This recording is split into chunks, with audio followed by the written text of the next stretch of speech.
Et oui, bonjour, la communauté de coups critiques, c'est encore moi, Pépé, et on se retrouve aujourd'hui pour une troisième et dernière vidéo portant sur la Gen Con 2026. Et oui, je savais pas si j'allais faire une autre vidéo encore sur le sujet. J'ai abordé l'actualité en lien avec Donjon Dragon, Wizard of the Coast. J'ai abordé l'actualité aussi plus générale, les annonces qui ont été présentées lors de cette fin de semaine, ce rassemblement annuel des passionnés de jeux de rôle et même du monde ludique en général au sens plus large. Mais je m'étais dit peut-être pas, je me laissais la porte ouverte à faire une vidéo spécifique sur les Ennies. Eh bien, la voilà. Les Ennies Awards qui sont décernés en fait lors de la Gen Con, ce sont parmi les récompenses les plus reconnues de l'industrie du jeu de rôle sur table. C'est remis à chaque année lors de la Gen Con et ça récompense autant les meilleurs jeux que les meilleurs suppléments, les aventures, les illustrations, les accessoires qui ont été publiés durant l'année. C'est une sélection de finalistes qui est d'abord établie par un jury et ensuite le public vote pour déterminer les grands gagnants des médailles d'or et d'argent pour chaque catégorie. Et à chaque année, habituellement, je fais une petite vidéo sur le sujet avec mon bon ami Pierre-Louis Renaud. Aucun lien de famille, by the way. Mais cette année, malheureusement, l'horaire étant ce qu'il est, on n'a pas pu se retrouver ensemble pour enregistrer. Mais je voulais quand même prendre le temps de juste passer rapidement sur les différents produits qui ont été, qui ont gagné de nombreux prix au courant de cette cérémonie, parce que oui, encore une fois, cette année, il y a des publications qui se sont méritées plusieurs trophées, qui ont remporté en fait les palmes dans plusieurs catégories parce qu'ils se sont démarqués ainsi, que ce soit justement pour le meilleur jeu, pour le meilleur bestiaire, et etc. Il y a des choses qui sont vraiment dignes de mention. Et on va commencer en fait avec quelque chose que je dois vous avouer qui me surprend. Pas parce que je pense pas que c'est bon, mais parce que ça reste que c'est un produit de la 5e édition. Ça faisait quand même... J'ai pas l'impression que les produits de la 5e édition gagnent si souvent que ça des prix lors des Ennies. C'est The Crook Moon chez Aventris Entertainment, qui est un produit, en fait, un supplément pour la 5e édition compatible qui a remporté en fait 5 ors. Donc le plus grand gagnant en nombre de médailles d'or, c'est assez écrasant. En prime aussi, Aventris Entertainment a remporté le prix du Fan Award du meilleur éditeur en 2026. Ça l'a remporté pour le produit de l'année, de Crook Moon Ultimate Edition. Ça l'a remporté pour la meilleure qualité de production, pour encore une fois le Crook Moon Ultimate Edition. C'est un énorme produit phare de la gamme. C'est un supplément de 632 pages pour la 5e édition, entièrement consacré au folk horreur, avec un cadre de campagne, des options de personnages, des outils pour le maître de jeu, des aventures, à l'esthétique inspirée par le folklore macabre et de l'Halloween. Ça pousse le côté de collection très loin, avec des livres et de nombreux accessoires physiques. Je dois avouer que ça me surprend, mais je suis quand même très curieux parce que j'aime beaucoup le folk horreur, j'aime beaucoup le folklore macabre et aussi l'ambiance plus halloweenesque. Donc c'est sûr éventuellement que j'aimerais ça y jeter un coup d'œil. Ils ont également aussi remporté la meilleure illustration de couverture, encore une fois pour The Crook Moon Standard Edition Hardcover. Même ouvrage que le folk horreur, mais ici récompensé spécifiquement pour la couverture de Xavier Colette.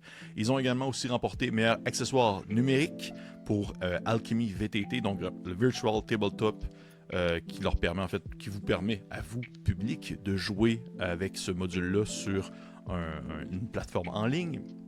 Ils ont également aussi remporté le meilleur accessoire physique pour The Crook Moon Tarot Card Set, donc un jeu de tarot, 78 cartes de tarot inspirées en fait par l'ambiance du jeu, réinterprété selon l'esthétique en fait du Crooked Moon. Le tarot peut également être utilisé mécaniquement avec certaines règles du livre. Donc un bilan de 5 ors. Difficile de ne pas considérer en fait Crooked Moon comme étant le phénomène des Ennies de 2026. Surtout aussi avec le titre de produit de l'année et le prix du meilleur éditeur pour Aventris. C'est quand même assez marquant, mais derrière eux, non loin, en courant vraiment près de leur vitesse, nous retrouvons également Daggerheart, donc Darrington Press. Il fallait s'y attendre. Ça fait partie des éléments, je pense, qui n'est pas du tout surprenant de voir passer Daggerheart, de voir passer, en fait, de constater que Darrington Press se ramasse quelques prix. 3 ors plus 1 argent. La quantité est moins que Crooked Moon, on ne peut pas le cacher, mais les catégories gagnées sont, selon moi, plus importante au point de vue du game design que de Crooked Moon, qui reste compatible avec la 5e édition, justement. Et ils ont gagné, entre autres, meilleur jeu, Daggerheart Core Set, meilleure règle d'or aussi également, Daggerheart, et produit de l'année en argent. Vraiment le nouveau jeu de rôle fantasy de Darrington Press, Critical Role, mise fortement sur, on dirait, la narration collective, les personnages, les éléments mécaniques qui sont assez nouveaux, l'espèce de concept de Duality Dice avec les D12 qui gagnent quand même beaucoup de popularité dans la dernière année. C'est vraiment c'est une mécanique qui est intéressante. J'ai pas encore vraiment pris le temps de tout lire ça. J'ai laissé ça à Kim, qui a pris vraiment plus le plaisir de vraiment peaufiner dans le livre, de lire tout ce qu'il y avait concernant Daggerheart et même aussi Frédéric de Epic Fumble. Pour ma part, c'était moins dans mon jam. Peut-être qu'éventuellement, je vais y retourner. Le fait que ça l'a remporté plus des prix justement en lien avec le game design, je trouve que c'est intéressant.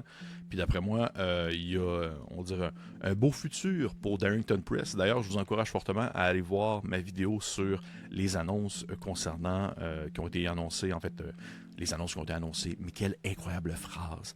L'actualité entourant Darrington Press et Daggerheart qui ont été en fait présentées lors de la Gen Con 2026. Il y a beaucoup de choses qui ont été dites et je fais un petit résumé rapide dans cette vidéo, dans la vidéo dans laquelle j'aborde aussi plein d'autres nouvelles entourant le monde du jeu de rôle. Ensuite, on continue avec le meilleur jeu produit gratuit de Sablewood Messenger, qui est un quick start gratuit pour Daggerheart, avec un maître de jeu 2 à 5 joueurs dans une aventure guidée en 5 actes, avec des personnages prétirés, un matériel qui permet vraiment d'apprendre le système de jeu. C'est très cool. Et finalement, Darrington Press remporte également aussi meilleur contenu streaming, donc Get Your Sheet, donc sheet dans le sens des feuilles, together. Donc, prenez vos feuilles ensemble au lieu de shit, si on comprend bien le jeu de mots. C'est une série de courtes vidéos pédagogiques qui expliquent les règles, la création de personnages, la maîtrise et les différentes mécaniques de Daggerheart. Donc, si on inclut vraiment avec l'écosystème médiatique autour du jeu, Daggerheart, Darrington Press remporte 4 or et 1 argent. Et on continue avec une autre compagnie, Dash Productions, qui s'est démarquée lors des Ennies 2026. Et celle-là, je suis assez content, je dois vous l'avouer. Il s'agit de Dolmen Wood, publié chez Necroptic, Gnome et Exalted Funeral, 3 or et 1 argent. Que je suis content. Vraiment, pour un jeu situé plus dans la mouvance OSR, qui réussit à tirer son épingle du jeu comme ça, pour moi, ça me fait énormément plaisir. Ça remporte, au niveau de l'art, le meilleur univers, dis-je, avec justement le Dolmenwood Camping Book, celui que je tiens dans mes mains, un fichu de gros ouvrage, un gros livre de campagne consacré à cette forêt féerique étrange inspirée du folklore britannique avec factions, villages, routes féeriques, nobles, dieux sylvestres, vieux secrets de l'histoire ancienne. Dolmenwood mélange volontairement le merveilleux, le grotesque, le sombre et le fantaisiste. C'est de la grosse bombe. C'est rare qu'un univers, on va dire, m'intéresse foncièrement. Un univers profond et complet a vraiment... c'est rare que je jette mon dévolu là-dessus, mais Dolmenwood le réussit très bien et je suis content de voir qu'il a remporté ainsi l'or dans cette catégorie. D'ailleurs, si jamais vous ne le saviez pas, eh bien, Dolmenwood a été annoncé en français et il va être traduit chez Arcane Asylum. C'est à venir éventuellement, mais il y a du boulot de traduction. Là. Ce sont des gros ouvrages. On continue ensuite avec la meilleure cartographie. Or encore, Dolmenwood, le livre des cartes, Maps Book, un recueil de 28 grandes cartes de couleurs qui comprend en fait les cartes nécessaires à l'exploration et à la gestion de la campagne. Je l'ai quelque part dans ma bibliothèque, ce livre-là aussi. Très cool parce que il y a souvent des fois les mêmes cartes qui vont revenir, mais avec une topographie ou des mentions différentes, comme par exemple les lignes de magie qui vont traverser le terrain, ou encore les secteurs où les fées sont les plus, on dirait, actives, ou même différentes cartes pour représenter en fait les lignes de dolmen, donc l'espèce de grands rochers qui viennent délimiter le terrain à certains endroits. C'est un fichu de beau livre de cartes en fait, et je suis content aussi également qu'il remporte ce prix-là. Je trouve qu'il le mérite, du moins de ce que j'ai vu pour la dernière année. Sinon, un meilleur produit lié au jeu de rôle, mais qui n'est pas directement en soi un livre de jeu de rôle, Dolmenwood a aussi gagné Beyond The Witching Ring, Dolmenwood Soundtrack Album, un album vinyle de 10 pistes par Tales Under the Hawk, conçu spécifiquement pour accompagner l'exploration de Dolmenwood. C'est très spécial. Oui, j'aime ça. C'est un peu moins mon style dans l'approche, mais pourquoi pas, je suis content pour eux. Et finalement, en prix argent, Dolmenwood a aussi gagné le meilleur bestiaire, donc le Dolmenwood Monster Book, qui comprend 87 monstres détaillés, avec en plus de cela des personnages non joueurs, des tables aléatoires pour pouvoir générer des monstres et autres habitants étranges de la forêt.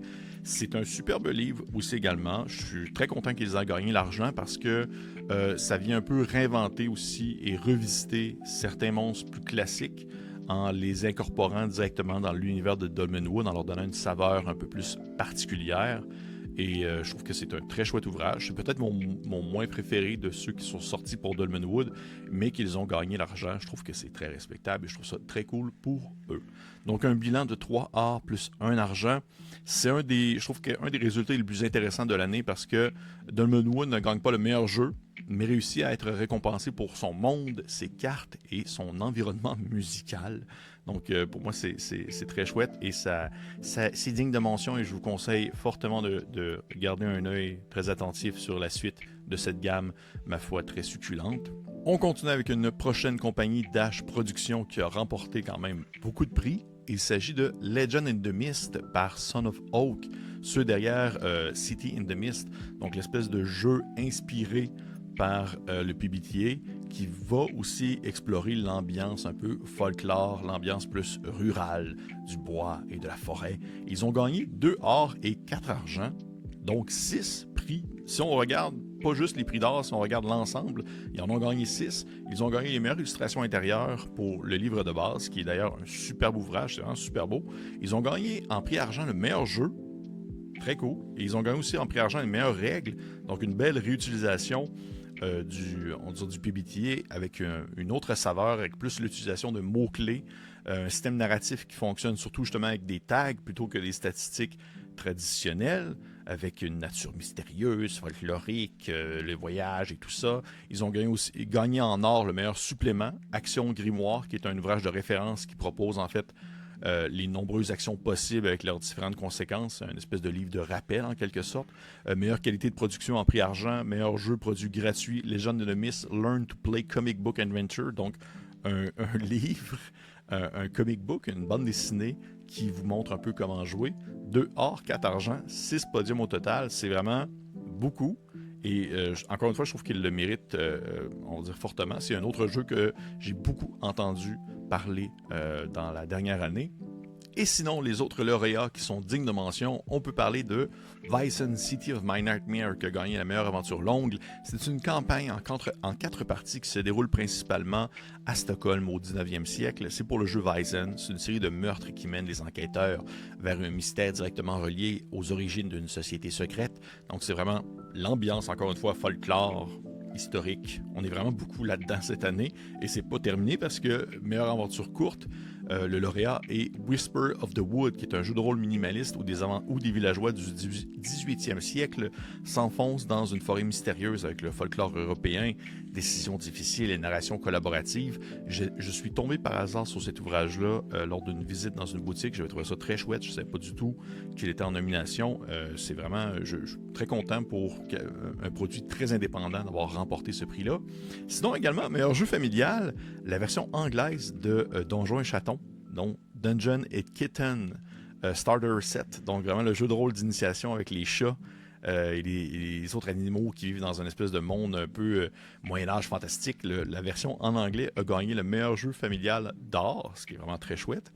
Et Warhammer The Old World a gagné la meilleure mise en page et le meilleur design. Donc vraiment le guide des joueurs pour le nouveau jeu de rôle situé dans le Old World, l'ancien monde de Warhammer, a gagné ce prix-là. Vraiment, création de personnages, progression, compétences, tout ça, toute la mise en page, vraiment la compréhension, ou plutôt l'assimilation du visuel a été digne de mention dans cet ouvrage-là. Je n'ai pas jeté un coup d'œil, j'ai aucune idée. Par contre, je dois avouer que Cubicle 7, habituellement, ils font du bon stock en termes de design graphique. Je trouve que c'est vraiment mémorable et habituellement assez clair.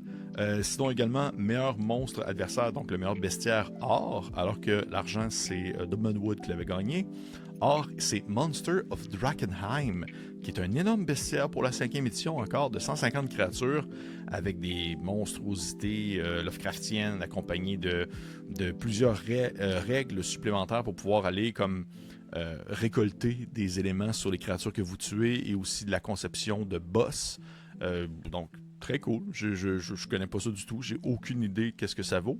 Un autre ouvrage aussi également qui est digne de mention pour la meilleure écriture, c'est Making Enemies de Kate Hamann, qui est un guide consacré à la création de monstres et d'adversaires originaux. Et c'est de l'auteur de Monster Know What They're Doing. Donc, je suis vraiment très curieux d'y jeter un coup d'œil également. Triangle Agency a remporté un prix pour le meilleur contenu communautaire l'année passée. Triangle Agency avait gagné beaucoup de prix lors de sa sortie officielle. Et là, c'est le fanzine fait par la communauté qui a gagné en fait un prix pour le produit de groupe, le produit de la communauté. Et avec des nouvelles missions d'illustration, des contenus de jeu, des articles diégétiques pour vraiment comprendre l'univers de Triangle Agency. Et finalement, dernière mention, il s'agit de Designing Dungeon How to Kill a Party in 30 Rooms or Less. C'est un titre un peu clickbait, mais pour y avoir jeté un coup d'œil, ça vaut vraiment la peine. En traduction française, on pourrait appeler ça par comment designer un donjon. Designer un donjon, comment tuer vos aventuriers en 30 pièces ou moins. En gros, c'est un cours gratuit de conception de donjon qui accompagne le maître de jeu étape par étape du concept initial jusqu'aux salles, aux rencontres au trésor avec les descriptions jouables. C'est pour le meilleur contenu en ligne. Donc, c'est une suite d'articles que vous pouvez trouver en ligne qui est gratuite et qui vous explique en gros comment concevoir votre donjon. J'ai commencé à le lire, je connaissais pas du tout ça. Très chouette. En fait, je pense que c'est ce que je trouve vraiment le plus cool dans les aînés, c'est que souvent ça nous permet de découvrir des choses qu'on ne connaissait peut-être pas, alors que pourtant, je tente de me tenir à jour sur les publications, comme vous pouvez assurément vous en rendre compte. J'essaye de garder mon attention sur tout ce qui m'intéresse et tout ce qui pourrait peut-être possiblement vous intéresser, mais mon Dieu, on en échappe quotidiennement. Oui, hey, ça fait le tour pas mal de ma 3e et dernière vidéo portant sur la Gen Con 2026. Celle-ci abordait spécifiquement la remise des prix des Ennies. Il y a plein d'autres choses qui seraient dignes de mention. Il y a des ouvrages qui n'ont pas remporté de prix qui, selon moi, auraient dû en remporter. Je pense à Sickest Witch, entre autres, qui est un Morborg-esque ambiance sorcière, vraiment très très cool. Très dark aussi. Mais plein d'autres choses comme ça qui... pour moi, mérite tout de même qu'on s'y attarde. En fait, les lauréats, peu importe qu'ils les aient gagnés ou non, sont, à mes yeux, dignes d'être vérifiés, d'être consultés, d'être, disons, mis sous les projecteurs afin que les gens puissent s'y intéresser. Ce sont des prix qui... j'apprécie en fait le plus-value des Ennies. Je considère que c'est quand même des prix qui... sont mérités dans la plupart des cas. L'espèce de mélange de mix de jury et de vote de communauté apporte, je trouve, une belle cohésion dans, on va dire, le mérite qui est attribué aux différents prix. Bien entendu, toujours certaines retenues, certaines réticences concernant certains prix, mais regarde, il n'y a rien de parfait dans la vie, on fait ce qu'on peut. Donc, hey, j'espère que vous avez apprécié ça. Je serais curieux de savoir, vous, est-ce qu'il y a des prix des Ennies qui vous ont intéressé? Est-ce qu'il y a des prix qui ont été mentionnés qui vous ont surpris, déçus? Est-ce qu'il y a des ouvrages que vous auriez aimé voir remporter un prix précis? Dites-moi tout dans les commentaires, je serais très curieux de le savoir. Et pour les autres, on se dit à la prochaine.